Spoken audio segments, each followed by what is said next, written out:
73rd amendment की बात हो और पंचायती राज की बात हो, और क्योंकि आप लोग बात कर रहे हैं उत्तराखंड के चुनाव को लेकर के, 2025 वाले चुनाव को लेकर के, मैं इस चुनाव वाले पॉइंट पर थोड़ा सा अलग हो करके, क्योंकि प्रैक्टिकल आपने मुझसे मेरे अनुभव और मेरी राय पूछी है, तो इसलिए मैं इस चुनाव को ध्यान में रख करके नहीं बोलूँगा। मैं बोलूँगा पंचायती राज और इसमें आ रही असली दिक्कत और असली ग्राउंड पे जो हम काम करेंगे और उसमें जो चैलेंज हमको मतलब चैलेंजेस जो हैं वो आ रहे हैं हमें, उन पे हम बात करेंगे। अभी तक जितने भी साथियों ने बात की है, मैं क्योंकि मुझे बातें याद हैं, और ये बात किसने कही थी वो मुझे ध्यान नहीं, तो आप लोग इसको अपने आप से चेक कर लीजिएगा। अभी तक की जो बातचीत है उसमें ऐसा लग रहा था जैसे एक पॉइंट पे मैं मतलब असहमत हुआ, मतलब बिल्कुल स्ट्रांगली असहमत हुआ कि जहां हमें ये दिमाग में हमें ये डालना पड़े शुरुआत में ही कि वहाँ कुछ भ्रष्टाचार होगा और आदर्श स्थिति नहीं बनेगी। इसका मतलब ये जो कॉन्फिडेंस है कि भ्रष्टाचार होगा ही होगा, या फिर ये जो डाउट है कि भ्रष्टाचार ख़त्म नहीं होगा, इसका कारण मैं ये समझता हूँ कि हम जो और जो उसके बाद के जो बाकी साथी उन्होंने बात करी है वो ये थी कि हम पंचायत के मेंबरान से मिलेंगे, हम जो पहले हार चुके हैं उनसे मिलेंगे, जो मौजूदा है वो साथ नहीं देगा। आवाज़ आ रही है किसी के बीच में ना, प्लीज़ म्यूट कर लीजिए, पीछे से पता नहीं और किसी का भी ऑन है माइक, बाकी के सारे अपना म्यूट कर लें। तो जो हाँ, तो इस पॉइंट था कि आप सब लोग कि वो भ्रष्टाचार तो होगा ही, दूसरा हमें उन लोगों से मिलना है जो हार गए हैं या जिन्होंने चुनाव लड़ा है, ये वाला पॉइंट आपने बोला है। देखिए, मेरा जो अनुभव है वो ये कहता है, अभी तक के सामाजिक जीवन में मैं प्रैक्टिकली बता रहा हूँ, मैं कोई बौद्धिक विलासिता के लिए घर से नहीं निकला था। बौद्धिक तौर पर लोगों को बताने के लिए मेरे पास बहुत बढ़िया प्लेटफॉर्म था, मैं बहुत बढ़िया ऐसा काम कर रहा था जिसमें लोगों को कितना ही बहकाया जाए। कोचिंग सेंटर वाला जो काम है ये इतना ज़बरदस्त है, जिसमें इज्जत, पैसा, सब रुतबा सब कुछ है। वो सब छोड़ करके मैं इसलिए चला कि वाकई हमको ग्राउंड पे कुछ मतलब असलियत में हमें कुछ बदलाव करना है, और असलियत में बदलाव करने के लिए जो मुझे समझ में आया वो आया कि जिन लोगों के लिए बदलाव करना है उनकी सोच में बदलाव का होना बहुत ज़रूरी है, और उनकी सोच में बदलाव इतना आसान नहीं है ये, मतलब क्योंकि 9 साल से 2016 में मैं जब निकला था अपना इंस्टीट्यूट बंद करके, तो तब से लेकर के अब तक के 9 साल के अनुभव में मैं ये कह सकता हूँ, दिन रात 24 घंटे गांव और गांव के लोगों के बीच रह करके, या समाज के लोगों के बीच और इवन समाज सेवियों के बीच भी रह करके मैं ये समझा हूँ कि सभी लोग जो कोशिश कर रहे हैं, हम सब लोग जो कोशिश कर रहे हैं, वो समाज सेवियों के भरोसे बदलाव करने की कोशिश कर रहे हैं, which is next to impossible. मतलब मैं इम्पॉसिबल नहीं कहूँगा, but it is next to impossible. उसका कारण ये है कि जो समाज सेवी है ना आदमी, मतलब आप देखिएगा, जैसे कोरोना के दौर को हम थोड़ा सा ले लेते हैं इसलिए क्योंकि ये बहुत ज़रूरी है। हम जब बात करने चलें पंचायती राज की, तो पहले नंबर पर हमको सच का साथ देना होगा और भ्रष्टाचारियों के खिलाफ हमको बोलना होगा, ये हमारी पहली रिक्वायरमेंट है। उसके लिए हमारे लोगों के पास गट्स होने बहुत ज़रूरी हैं, जो लोगों को जगा सकें कि सही क्या है और गलत क्या है। यदि हम गलत और सही नहीं बता पाएंगे तो ग्राम सभा में पास होने वाले उस कानून या किसी भी रेजोल्यूशन का कोई महत्व नहीं रह जाएगा, जो कि ये मंत्रालयों में बैठे लोग चाहते हैं कि ऐसा हो, कि ये लोगों की क्रेडिबिलिटी बिल्कुल ख़त्म हो जाए। मतलब हम किसी भी मुद्दे पर उठें और ग्राम सभा की मीटिंग उठा लें और उस मीटिंग के बहाने हम लोगों को इकट्ठा करें, और फिर होगा कुछ नहीं। कारण क्या है? व्यवस्था उन्हीं की है। तो गांव के लोगों का भरोसा हमारे ऊपर से अपने आप उठ जाएगा, और शुरू में जहां इकट्ठे लोग होंगे खूब सारे, बाद में वो लोग इकट्ठे होने बंद हो जाएंगे। फिर इसी चीज़ को हम थोड़ा और आगे लेकर के जाएं, यदि कि फिर यदि हम गांव के लोगों को जगाएं तो उसके लिए तो समय लगेगा। हाँ, यही एक प्रॉब्लम है कि समाज सेवियों के पास तो समय ही नहीं है। मान लीजिए आप सब लोग 4-5 दिन के लिए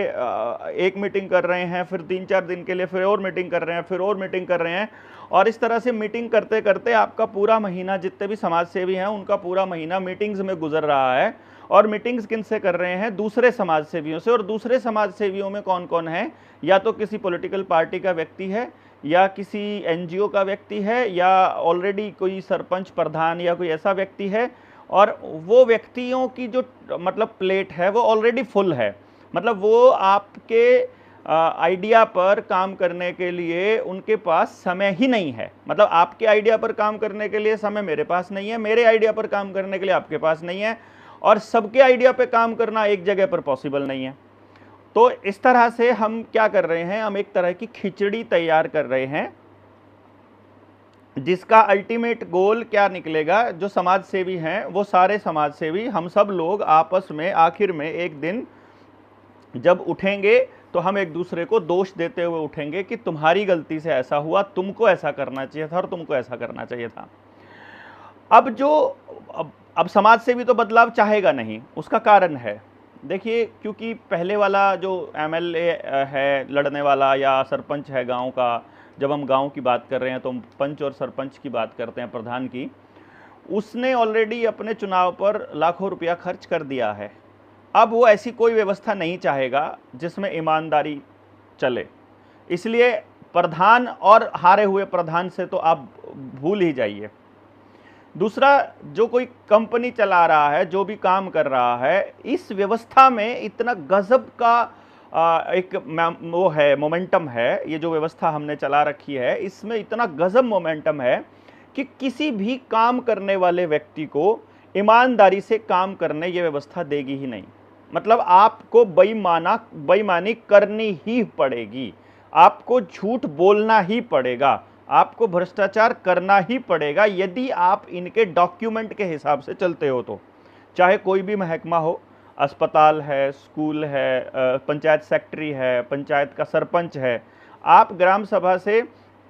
पास करके रेजोल्यूशन भेजते हैं, तो उस रेजोल्यूशन के बाद में जब आप जाएंगे पंचायत सेक्रेटरी के पास, तो पंचायत सेक्रेटरी आपकी किसी भी ऐसे रेजोल्यूशन को आगे जाने ही नहीं देगा जिस रेजोल्यूशन में पूरी तरह से ईमानदारी रहेगी। देखिए, जो बीच में हाथ खड़ा कर रहे हैं वो बाद में बोलेंगे तो ठीक है, फिर अदरवाइज तो फिर हम इसको सवाल जवाब बना लेते हैं। यदि आप मेरे से पूछ रहे हैं तो आपको मेरी राय सुननी पड़ेगी ना, फिर तो आपकी राय आपके पास रहेगी, सभी के पास, और बाकी सब लोग। हाँ, नहीं, वो वीडियो ऑन करके रणवीर शर्मा जी वो मतलब वो आइडिया को क्रॉस कर रहे हैं ना। वो तो आप जवाब देंगे ही कि भाई, मतलब तुम्हें तो जो सवाल जवाब चल रहा है उसी पे है, सबकी राय लेकर के उसमें से बात आप देखिएगा। फिर उसके बाद में जो हम कर रहे हैं कि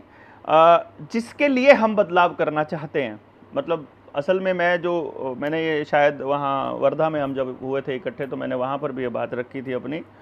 कि जिस व्यक्ति के लिए हम ये बदलाव करना चाह रहे हैं उससे तो हमने बात की ही नहीं कि वो क्या चाहता है। ये आप चाहते हैं ऐसा कि ऐसा हो जाएगा, और ऐसा चाहते हुए हमारे 1947 से लेकर के आज तक के विद्वान हर राज्यसभा में, लोकसभा में, हर मीटिंग में देश के विकास के नाम पर ढेर सारे लाखों की संख्या में हमने प्रस्ताव पास किए हैं कि इससे ये सुधार हो जाएगा, परंतु एक भी दिशा में सुधार नहीं हुआ। मतलब अल्टीमेटली चाहे समाज में अपराध का बढ़ना हो, नशे का बढ़ना हो, चाहे डिपार्टमेंट्स की दादागिरी हो, चाहे मंत्रालयों का वर्चस्व हो, चाहे फिर नेताओं की डकैती हो, चाहे पैसे का लेन देन का खेल हो, चाहे सड़कों के नाम पर ज़मीनों का अधिग्रहण हो, और तमाम चीज़ें जितने भी जिन प्रॉब्लम्स को हम लेकर के चले हुए हैं वो सारी चीज़ों पे, तो जो आदमी है गांव में जो बैठा है, जिसके लिए हम ग्राम सभा की बात कर रहे हैं, उस व्यक्ति को तो इस व्यवस्था का ही नहीं पता है। उसे तो ये भी नहीं पता है कि जो उसके साथ में मतलब गड़बड़ी हो रही है, जो उसका जीवन दूभर हो रहा है, जो उसका जीवन नरक जैसा बन रहा है,